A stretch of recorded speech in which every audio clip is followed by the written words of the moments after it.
So on September 15th, I married my best friend. I'm not going to use names just to keep identities private.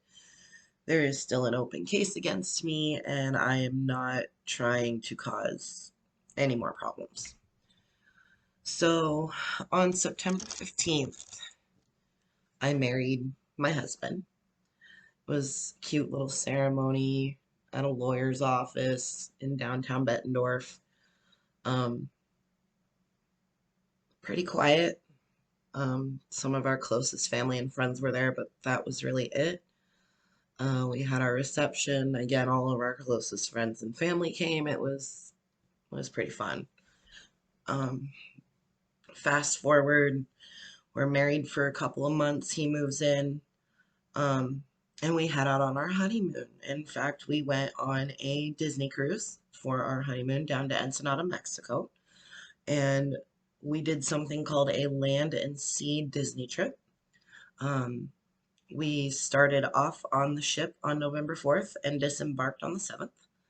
And then from there, we drove down to Anaheim and went to Disneyland together. So that's called a land and sea Disney trip, just for all you newcomers or maybe you didn't know, diehard Disney fans.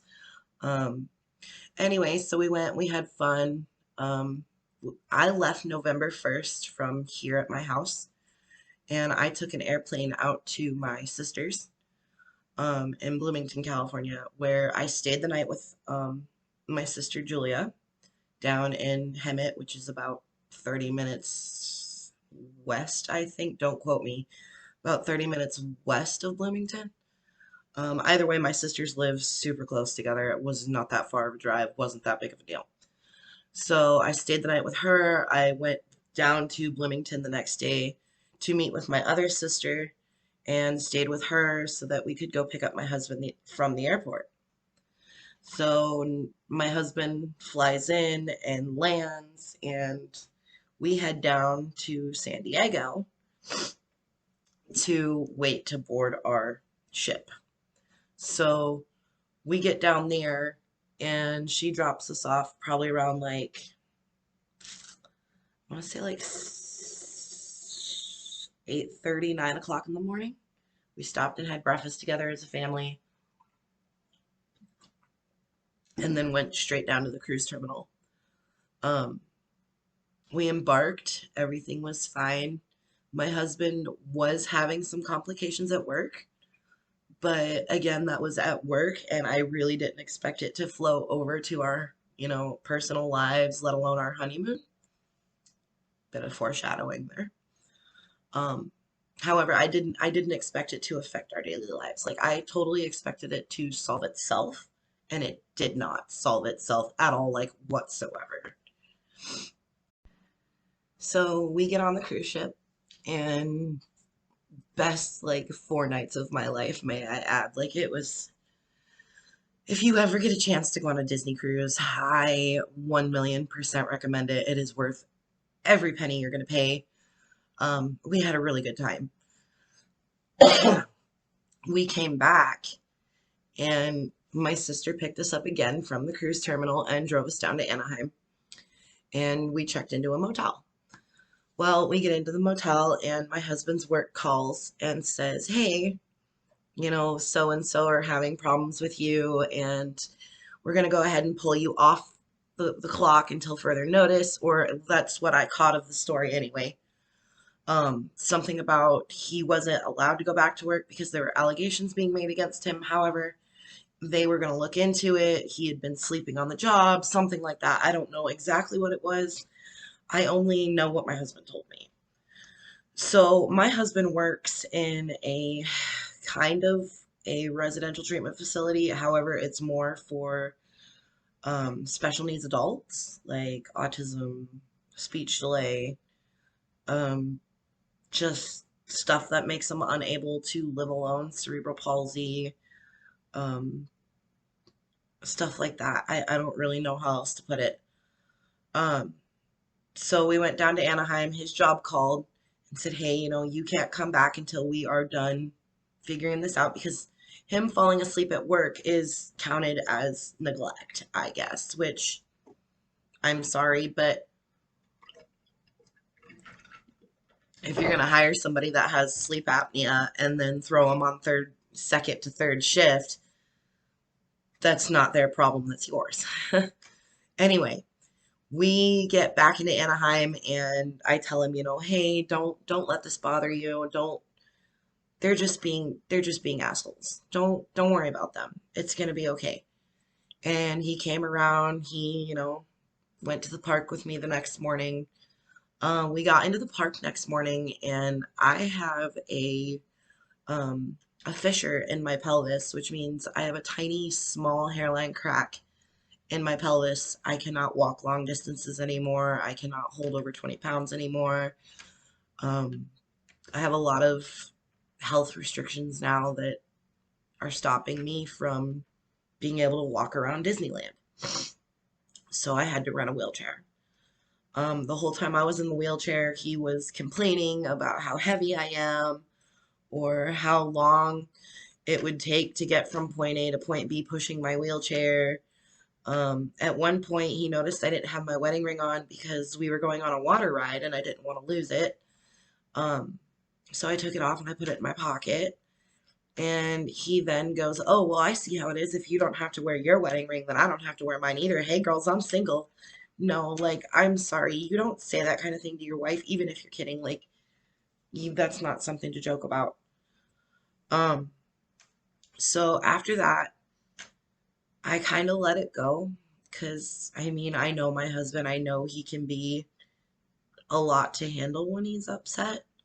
So I just tried not to think about it too much. Like, this isn't my fault. He's mad about something else. Just let it go. It'll be okay. So halfway through our Anaheim trip, which would be the next day, he just gets really like distant, really distant. Like he's not wanting to cuddle with me. He's not wanting to sit down and watch a movie with me. He's just wanting to play on his phone or eat or sleep. Whatever, right? It's our honeymoon. Do what you want. Fine. It's vacation. You've earned it. I let it go. We get back out to Bloomington and things go progressively downhill from there. We get back into Bloomington and he proceeds to tell my sister that, I'm having problems at work. I'm really trying hard not to take it out on Josie, and I really, really, really need some help with dealing with this. And to which my whole family said, "Hey, we've got your back. We've got your back. Don't worry about it. It's okay to be upset. You have every right to be upset." Stuff like that. So he comes back in the house with me after talking to my sister, and he sits down next to me. And we're watching TV together, and his phone rings. So his phone rings, and I reach over and look at it because I already know it's his job. If it were his parents would have called me. If it were his sister would have called me, or she would have texted us first. If it were his mom or sister, they would have called or texted us first to see if we were busy, and they didn't, so I knew it was his job. So they call us and they proceed to tell us the same thing over again about the suspension and the investigation. Um, and this time I answered the phone because at this point I'm just tired of it. Like the phone is ringing nonstop. It's his job. If it's not his job, it's his boss. If it's not his boss, it's his boss's boss's boss. I'm just done with it. He's done with it. I can see that he's done with it. So I took the initiative and answered the phone. I asked them very politely, if you're going to just call to remind him of the same thing that he already knows, please stop calling here. Like, he's on a honeymoon. He has time off paid for this, and you are disturbing that. You are totally breaching your contract with him, and I need the communication to cease until he gets back home. So that's where that went. And they left it there. Like, they didn't even call him back until like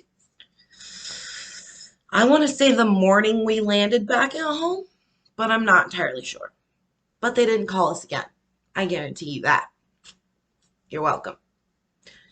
So we go back to watching a movie. He goes out for a cigarette. I go out with him. He proceeds to get an attitude with me because I can't remember what it was. I think I told him, don't let the cat out of the house. That's what it was. You can let the cat into the garage, just don't let him out of the house. And he goes, well, your mom doesn't want the cat out of the house at all. I said, okay, well, fun thing about my mom is she's not here right now, so let the cat out. Like, he's good. He can go in the garage. He can hang out with me and my sister. He's all right. So Nate gets total attitude about that. Like, whatever, if your mom gets mad, blah, blah, blah, blah, blah, which my mom is not an angry person. Like, if you do something wrong, my mom is going to be the last one to tell you about it. So you got to be more worried about one of us telling you that you're doing something wrong than you got to be worried about my mama telling you you did something wrong. Okay.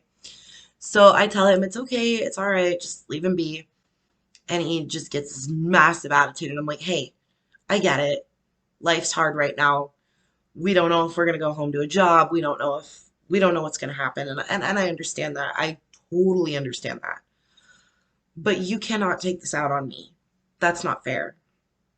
I told him I love him. I gave him a kiss and I turned around and I went back in the garage. And I shut the door slightly because my sister has kids that I didn't want getting out of the house. I also use medicinal marijuana, so I was not trying to let that smoke go back in the house. Just a little background for you there. Okay, sorry about that. If you guys notice that this video is very like clipped and edited together, that's because it is. Um, like I said, I have a fissure in my pelvis, so it's kind of hard to sit still, let alone for long periods of time, like at one spot. So I have been taking breaks, so you'll have to bear with me. Anyway, so I stay out in the garage. He goes out to the backyard and he smokes a cigarette. My little brother comes into the garage. My sister lives with her husband and her mom, my little brother being her husband. He comes out into the garage and he goes, hey, not to be prying, but the walls are super thin here and I heard everything. Are you okay? And I was like, yeah, he's just stressed out. There's a lot going on back at home. He's fine. Don't worry about it. I'm good. I'm okay. And he goes, okay, well, if you need us to delay your flight back so that you two don't have to argue the whole way home or whatever, you just let me know and we'll get that arranged. So at that point, my brother tried to intervene and help and told my husband and I, look, if she needs to stay here for a couple days while you figure things out, I can do that. I can rearrange her flight. We can talk it over with my wife and her mom. No problem. We don't have to worry about that right now. Like, she does not have to come home with you. You can go home without her and deal with this and then send for her. To which my husband replied, and I quote, she is my wife. She will go wherever I damn well tell her to go. And she is coming home with me. Words verbatim. Kid you not. He made my brother so mad by saying that it took everything in my brother not to say anything at all. So at that point, my brother just walks away, goes back in the house, and proceeds to go about his business. Probably went and vented to my sister. Like, I could see that he probably needed to. He probably did. Um, and me and Nate went back in the house eventually and laid down. Earlier when I said I'm not going to use names, like, forget I said that because there's just no way that I'm not going to use names, apparently. So we go back in the house and we lay down and we watch a movie together and we go to sleep. All that night that we slept at my mom's and sister's, he was going without his machine all night long. Every 5 minutes, I was catching him without his BiPAP on. My husband has to sleep with a BiPAP because he has severe sleep apnea. His respirations can fall into like the high 80s low 90s when he's asleep, and it's not good. It's an all around bad situation, and he snores really loud because of it, which has put a hinder in our relationship. Like, I will admit that right here and right now. I will not sleep in the same room as my husband without his machine. I will not sleep in the same room as my husband if he's refusing to sleep with his mask on. And I will not allow my husband to sleep without his mask on. And mind you, this has been a problem for years for his machine. He was once on a CPAP. He allowed the CPAP to virtually just not work anymore because he wasn't using it. He wasn't having it serviced. He wasn't cleaning it. He wasn't putting a new SD card in it. He wasn't even transmitting the information from it to his doctor's office anymore. His sleep doctor here in Davenport actually dropped his case because he would not comply with the CPAP. Sorry, with the CPAP. So now he's on a BiPAP and he's starting to not comply with that either. And my sister noticed while we were out in California that night. And she very calmly tapped him and she goes, "Hey, I need you to put your mask back on. You're going to wake up my kids. Like, I need you to put your mask back on. Also, you're not breathing and you're starting to scare me." So he puts his mask back on. He's totally cool and collected with her and polite about it. Like, "Okay, sure, my bad. I'm sorry." An hour later, I catch him without it. And he's all, "Why do you always have to get after me about this damn mask? And I don't even understand why I have to wear the damn thing. And you're the only one that ever complains about it. And whoa, whoa, whoa, whoa, whoa, pity me, blah, blah, blah, blah, blah. I don't want to wear it anymore. You can't make me." Like, threw a total temper tantrum about it. Let it go. I got up for the day. We had to get ready to go to the airport anyway and come back home.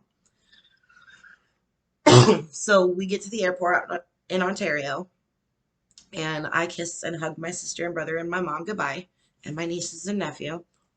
And I head off to the airport terminal with my husband. We get in there, and he has an attitude because I woke him up about his seat, about his BiPAP, whatever. He still has an attitude. So I grab something to eat for both of us, excuse me, and a Diet Coke, and I take it down to our boarding area. I hand him his breakfast. I tell him, "Here you go. Here's your breakfast. I know it's not much. It's airport food. Sorry. You get what you get." Told him, "I love you. I'm going to go to the bathroom and then I'll be right back." So I come back and we start to board the flight and we had breakfast and we're giggling over TikToks together because we're that couple, and we laugh about TikToks together because we're that couple. Um, and we start to board the flight. We get into Denver, which we have a massively, massively long layover in Denver, and I'm talking 19 hours in Denver together. No motel, no nothing. My mom thankfully gave us money to get a motel, and we got a motel down there. But even then, like it was a struggle. Um, we got back to the terminal because it was time to go back to the terminal, time to get ready for our flight. We get back over there, and he starts this attitude thing with me again.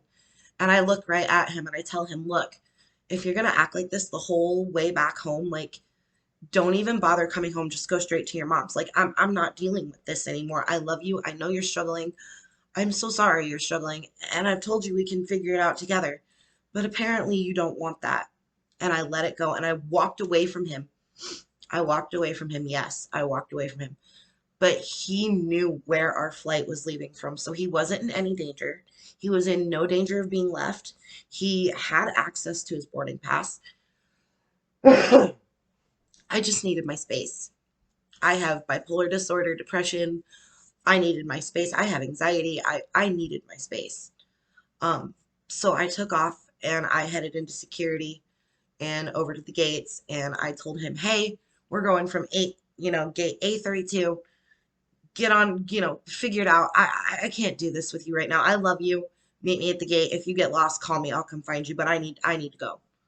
Um, Maybe not as polite as that, but I can guarantee you I didn't threaten him, hurt him, push him, touch him. I basically told him where to go and how to get there in a very nice kind of way. We're married. We're allowed to have spats like that. I'm sorry. I don't mean to be the person to tell you that, but we do. We get to do that. Um, so I head up to the gate. When I get to the gate, he's there, he's safe. I sit across the gate well from him. So there's chairs over here, a pillar in the middle, and then more chairs over here by the boarding door. So I sit by the boarding door where he can see me. Like he can make eye contact with me. If he really wants to make eye contact, we can make eye contact. Um, and I sit there and I text him, I'm here. I really wish you would understand that it's not that I don't love you, it's that I have been by your side for this for 3 days, and I don't know how else to support you other than tell you that I can't do anything until we land back in Iowa. I can't do anything until we get home. Um, I had told him that, maybe we should text your union supervisor. I had told him who to call. He didn't make those phone calls. That is on him. I told him what to do. I am not him. I cannot call the union for him and be like, hey, my husband's being mistreated, blah, blah, blah, blah, blah. They're going to want to hear that from my husband. I also, I also encourage that if you're going to get married, have a man that can make phone calls for himself because sometimes it's a necessity and I can't hold his hand for everything. So I get in, we get there, I'm sitting there, we make eye contact, I text him. He comes back with, okay, I'm sorry. It's fine. It's totally fine. I get it. I understand why you're stressed out. It's fine. Like, forget it happened. Like, thank you for saying you're sorry. Let's just forget about it. We go home. We land back out here in Cedar Rapids. Um, my kids' father picks us up because we had to park our car here. Flights. You know how that goes. If you don't, well, then sometimes you have to have a ride to and from the airport because it's not like super close to your house. In fact, the airport from my house is like an hour away. So I couldn't really just drive our car there unless I wanted to pay like out the wazoo for long-term parking. Didn't want to do that. Thanks. Sorry, was already spending thousands. Didn't want to spend 100 more. So we get in the car with my kids' father, and Aaron goes, hi guys, how was your vacation? Our friend Angelica is with him. Our daughter is there. And my son is at school. And we're like, oh, it was great. We had a blast. Nate falls asleep, like right off the bat, falls asleep, which fine, jet lag, get it, got it, great. Nate falls asleep right off the bat. We get into Davenport, and Angelica said something to Nathan about, did you have a nice nap on the way home? And Nate goes, yeah, it was great. And Angelica goes, yeah, we could all tell. And it probably hurt his feelings. So he came upstairs. We took a nap. He didn't think two things of it. We took a nap together.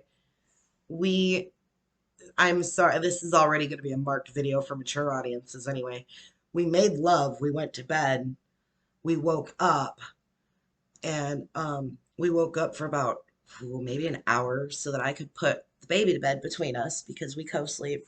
I co-sleep, however you want to put it.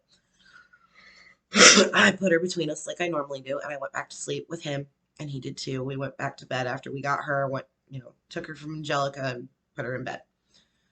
So we're laying in bed, and around 2:30, 3 o'clock in the morning, the loudest snore rips through my bedroom, like a whole freight train, kind of. And I know that's mean to say, but like it's the truth. He just lets out the biggest snore in the world, and then he stops breathing. He stops breathing. So I had to wake him up because he again went to bed without his mask on. Shocker. Sorry. Shocker. Went to bed without his mask on and got up to go to the bathroom, I guess, and forgot to put it back on, which that has always been one of his run-to excuses about that BiPAP, CPAP. I have been with Nathan for 16 years. I would like that to be very known to everybody right now. I have been with that man for 16 years off and on. I know him better than anybody in this world. There's no one that knows him more than I know him. There's no one that he is safer with than me. Not even his mom, which we'll get to that too. Um, his sister is my best friend, but that's a whole nother story for a whole nother day. I I have never once intentionally put my husband in danger or in harm's way. We have been in car accidents together, yes. We've been in stupid bike crashes together when we were kids, yes, because we met when I was 14. Um, we've done some pretty reckless stuff together as kids, but I have never laid a physical hand on my husband. He's the only man in this world that I have enough respect for to not lay my hands on because I know that if there is anybody in this world that loves me, it's him. I know he loves me. I don't quite understand why he's afraid of me, but I can tell you that my husband is known for attention-seeking behaviors. And yes, maybe I should have known this before I married him and blah, blah, blah, blah, blah. You know what? I don't care. Again, I've said it before, I'll say it again. Depression, bipolar, autism, spectrum disorder, whatever you want to call it, ADHD, ADD, ODD, OCD, whatever. You're born with that crap and it never goes away. So you're going to be dealing with that the rest of your life. And unfortunately, my husband had a relapse. I had a relapse as well, and I have been off my anxiety medication, but I have since been put back on it. I am doing just fine. My head is clear. I know exactly what happened that night. I have witnesses that know what happened that night, and that's what happened. So he woke up because I tapped him and I said, "Hey, you need to put that mask on or I'm going to strangle you with it." And I laughed. Okay, I said, I'm going to strangle you with it." And I laughed. And I put my face down in the pillow and instantly I knew I fucked up. Like I apologized right then and there. Like, was that overstepping it? Yes. Was that taken way too seriously? Again, yes. Would I ever strangle or hurt my husband? No.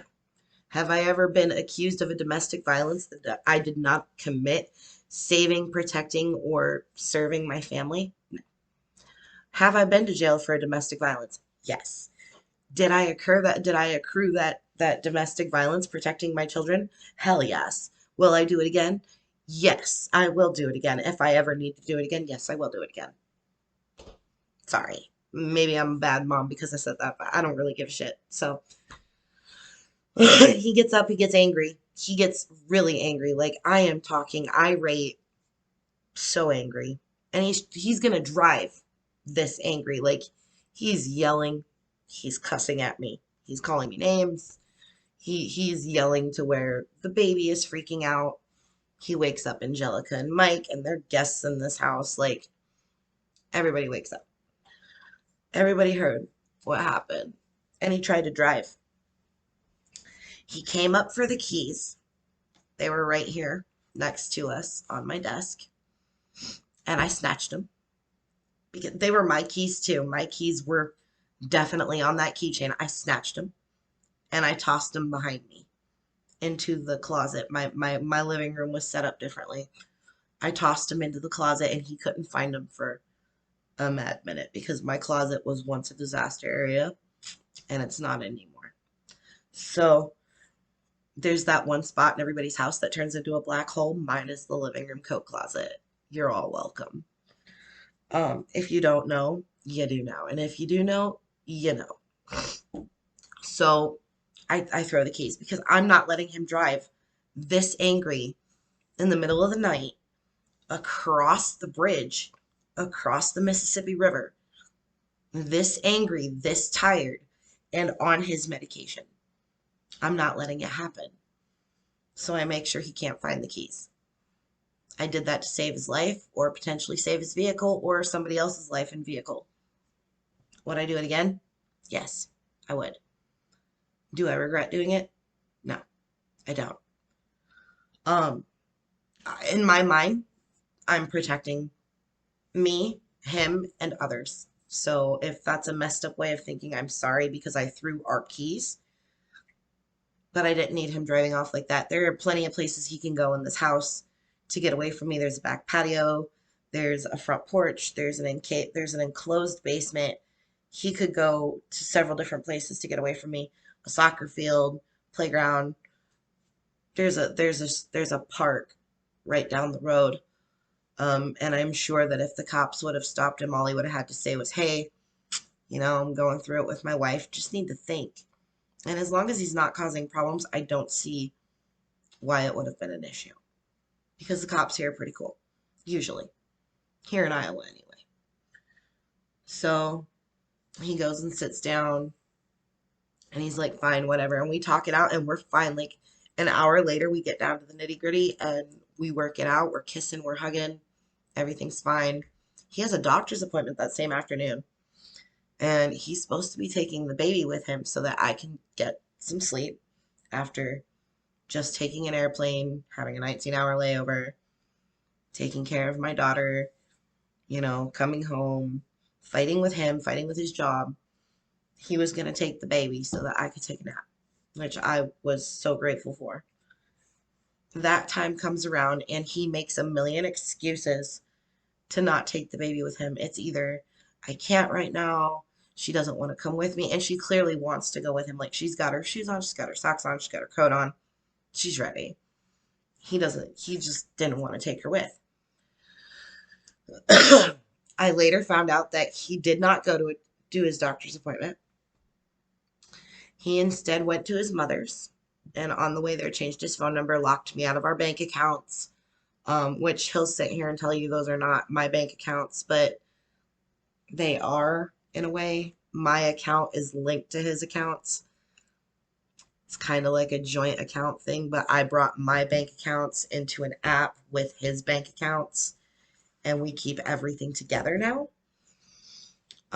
We don't have a traditional joint bank account. We have a digital joint bank account, I think is what it's called.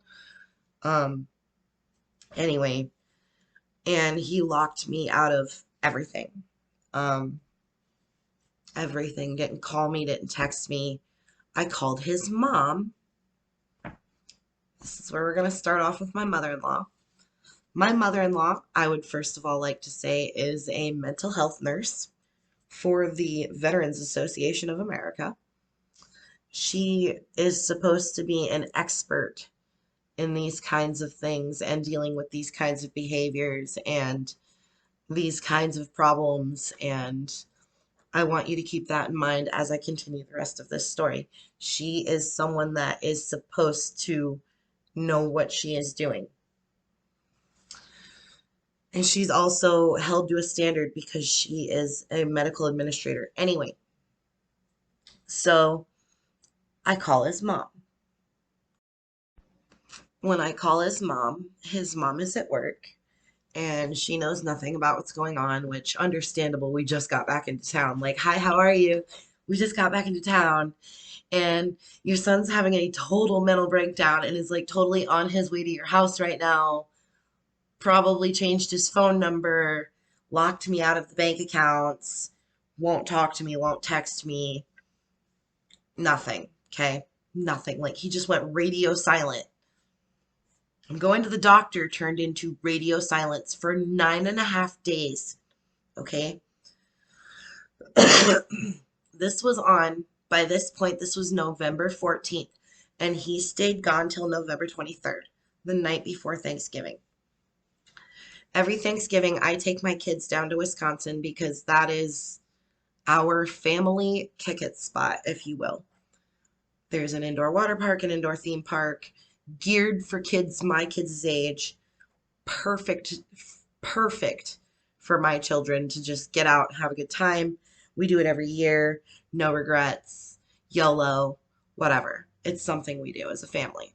So I continued with that. Normally I go with the kids' dad and we get different hotel rooms, which we totally did. He didn't even go with us this time because he had to work.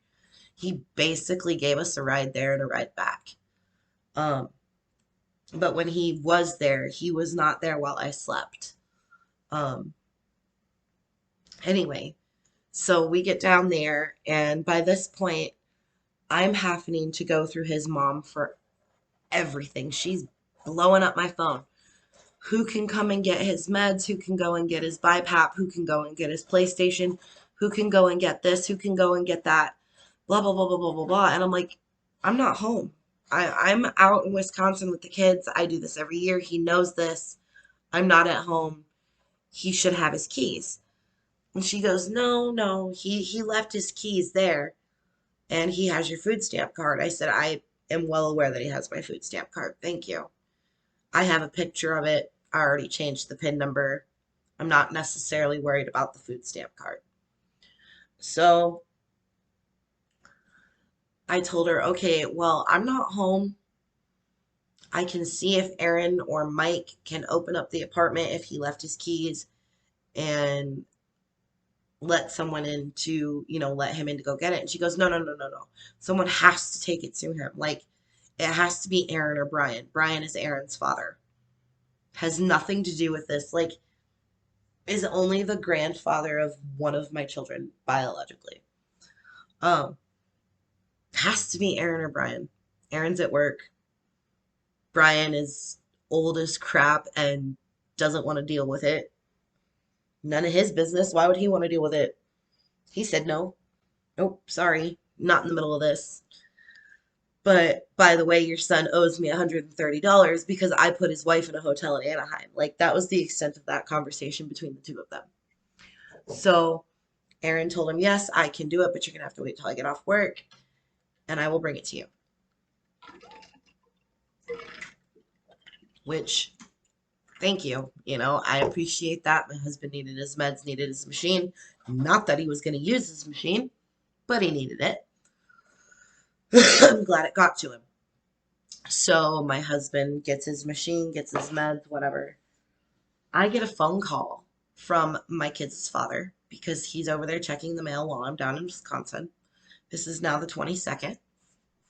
I get a phone call from my kid's dad saying the Davenport police stopped here and they're trying to serve you paperwork, which I thought were divorce papers. Like, I'm shallow enough to think that he just went straight for divorce. No, these were order of protection paperwork from Rock Island County in Illinois. Okay? Illinois. I live in Iowa. Nathan lives in Iowa. I don't care what any Rock Island County judge tells you. I've got proof Nathan lives in Iowa. It is not my fault that the Rock Island County judges don't want to listen to me. They didn't even give me the time of day. They didn't even accept the evidence out of my hand. That's a whole nother conversation for a whole other day. Rock Island court system is corrupt. Not my problem. I can prove he lives here. I can prove that the incident happened here in my home in Davenport, Iowa, not in Rock Island, Illinois, not in Moline, Illinois, which is the same jurisdiction as Rock Island. No, it happened here in Davenport. He filed it in Illinois. Had Davenport serve it, which they'll do. They don't care. If they're paid enough money, they'll do anything you ask. Davenport serves it. Well, attempts to serve it. I'm not here. So they attempt to serve it, can't serve it because I'm not home. Whatever the case is, they can't serve the paperwork. So they can't serve the paperwork. I get the phone call from Aaron and I'm like, okay, I'll deal with it when I get home. I call the sheriff's department down here in Davenport and I'm like, hi, my name is Josephine Zood. I live at blah, blah, blah, blah, blah, blah, blah. You're trying to serve me paperwork. And she goes, yeah, I was at your guys' house about an hour ago. I was like, yeah, I'm not there. I'm in Wisconsin with my kids for the holiday. When can I get with you to get that paperwork? And she goes, okay, well, just holler at me when you get back into town. It is an order of protection. I said, what? An order of protection on what grounds? She goes, I can't discuss it over the phone. She's like, but you're welcome to ask the officer that serves you when you get home. Hang up the phone. Okay, whatever. I call his mother immediately, because she wouldn't even tell me who it's from. So at this point, I didn't even know it was from Nathan. I mean, I knew it was in the back of my mind, I knew it was from Nathan, but legally, I didn't know it was from Nathan. So I called his mom and I said, hey, what do you know about this? And she goes, I don't know. What are you talking about? I have no idea. Foreshadowing again. I have no idea. I don't know. Sends me into a full-scale panic attack. I'm tracking his phone. I'm trying to find him. We're trying, I need this, I need to know what I'm doing because if I'm going to come home and be served an order of protection in Iowa, he can confiscate my home, my car, and my children. So I needed to know what was going on. And I'm all the way up in Wisconsin. Like, I had to figure out what was going on. Was that right of me? Should I have done it? No. But did Nathan come back home that night? Yes. Did he null and void that OP when he came back home? Yes. Does Rock Island County care to see that? No. Do they even care that I had proof and witnesses that he came back home? No. Did they let me show my witnesses in court? No. They didn't even let me talk. I got cut off halfway through it, told I was a liar, and told that my husband won 30 days of an order of protection. Anyway, so I get a hold of him. He comes back home. I'm sorry. I love you. I'm never leaving you again. I know what I did to you was wrong. Anything you could say to me to get me to forgive him and pull his pants down for him, for lack of better words, he was going to do. And he successfully got me to do it 4 times while he was home for that whole 6 days. Day 4 comes around, and Nathan and his mom and I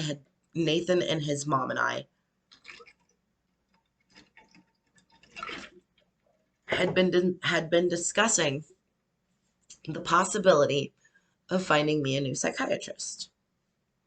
Right? I needed one. I found out that Nathan and his mother were discussing me behind closed doors. Like, she would call his phone and he'd go to the other room, shut the door, just to talk about me to his mom and my mental health. Would not let me protect myself, would not let me defend myself. So I corrected him on day 4 of him being home. And I told him, look, I have a right to defend myself. No, this was day 5. I'm sorry. I have a right to defend myself. I have a right to speak my mind. I'm right here. I'm not dead. I'm not deaf. I'm not blind. I can speak on my own behalf. I love you. I appreciate you, but I can speak on my own behalf. To which Nathan replied, I am your husband. That is my job. And you're not going to question that authority between me and my mother. Okay. Because that's not normal. But who's talking about that, right? So I tell him flat out, okay, whatever. I don't want to argue. I love you. I don't want to argue. I can't argue. I don't want to argue.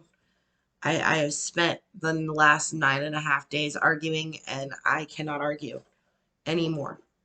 Um, so I went out and I made dinner.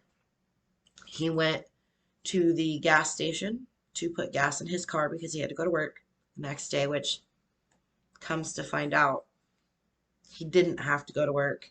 He was going back to his mom's to make plans to leave me again. But this time he was going to be slick about it. And he was going to get the title to his car. He was going to get his social security card, our marriage certificate, anything he could get his hands on, and leave with it. On top of my dirty laundry and his dirty laundry. Packed whatever he could into the laundry bag and left me again that night. The next night. So backtrack to the night where he goes out to the gas station, he puts gas in the car, comes back home, and he goes, look, if you're just going to refuse care, I can't do this with you again. And I said, I'm not refusing care. What are you talking about? Who's refusing care? What are you talking about? And he goes, I just want you to know that if you're going to refuse the care that my mom finds you, I won't do this with you again. Okay. Duly noted. Like, yeah, we went through a whole mental breakdown with me when I was 15, and I get it. Like, I don't even want to be there again, okay? Like, no worries. No worries. Like, I'm never going to refuse care again. Learned my lesson. So he tells me flat out, whatever, I'm not going to do this with you again. I love you, but I'm not going to do this with you again. And I told him, you promised me forever, for better, for worse, in sickness and in health, And if you can't promise me that, then there's the door. Don't let it hit you or the good Lord split you. I will not make you stay. And I didn't. I didn't make him stay. I made it incredibly easy for him to leave, but I didn't make him stay. The next day he comes up, he goes, okay, well, I'm going to go do laundry because I have to go to work. And, the baby needs clothes and whatever. And he goes, do you need an outfit for her for tonight? I said, no, I'm not going to put her back in dirty clothes. Just take it with you. You're coming back. And he goes, oh, okay. And I sit out here in the living room because I thought he had it handled. I'm under a weight restriction. I wasn't going to ask questions. Normally, when he does laundry, he does it by himself. I was like, all right, cool. He's going to go do laundry. 6 hours go by. There's only 2 loads of laundry in that bag. I've done that bag of laundry a million times before my diagnosis. There's not that much laundry in that bag. 6 hours go by. Midnight rolls around. 1 o'clock in the morning rolls around. I'm getting a weird error message on his phone again. Things are sus. He's blocked me. Venmo has been blocked. Bank accounts are locked again. He won't let me back into anything. Gives me the new bank cards when he gets home just to turn around and cancel them again and order new ones. And repeats the process, to which has been going on to this day, and that started on November 29th. So I go ahead and I call the cops because, well, he's left again. There's possibly an OP that needs to be served. I need to know what my rights are because I can prove he just came home and violated that OP. So I get the cop to come out and serve and also take a report on the violation of the OP. Right? Whole police report about it. Does Rock Island pull up the police report? No. But will they drop the case because of jurisdiction? Also, no. But okay, whatever. 2 police reports later, they're still not, whatever. Okay, whatever. I have Davenport come serve the paperwork, take care of what needs to be taken care of, and I tell him flat out what happened. He came home, he was here for 6 days, he then took all of this stuff and he left. They took pictures of my bedroom, they took pictures of the freaking every of the empty folders and the papers strewn about the floor because he completely destroyed my bookshelf on the way out. Like anything that had papers in it, he was looking through. It was all over my floor.